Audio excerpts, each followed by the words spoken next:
Le carême nous est donné pour entrer dans l'intelligence du mystère du Christ. Et cette intelligence du mystère du Christ, c'est connaître le Christ, connaître qui il est. Et saint Paul nous dit que cette connaissance du Christ surpasse toute chose. Alors, profitons de ce carême pour découvrir le Christ comme l'Église le connaît. Nous entendons ce dimanche cette voix du Père qui nous dit « Écoutez-le ». Alors, écouter le Christ peut être notre résolution de cette semaine. Nous écoutons beaucoup de choses dans notre journée, des tas d'informations, souvent inutiles et parfois toxiques.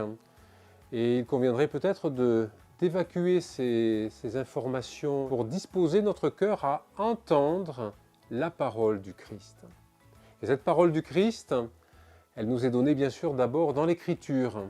Et lire les Écritures, c'est écouter le Christ. Le choix des textes pendant ce temps de carême est un choix extrêmement riche. C'est une véritable catéchèse biblique, savoureuse, qui nous permet d'entrer dans cette connaissance du mystère du Christ. Alors prenons le temps, pendant ce carême, à lire, et plus encore que lire, écouter la parole. Parce que la puissance de la parole passe davantage par nos oreilles que par nos yeux.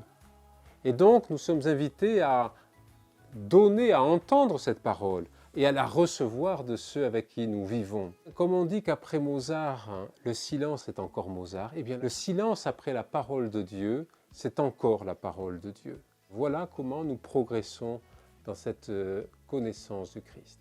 Les disciples sur la montagne de la transfiguration ont été bouleversés, ont été subjugués, ont été éblouis par le mystère du Christ qui s'est révélé à eux. Ça ne leur est pas réservé, c'est pour chacun d'entre nous.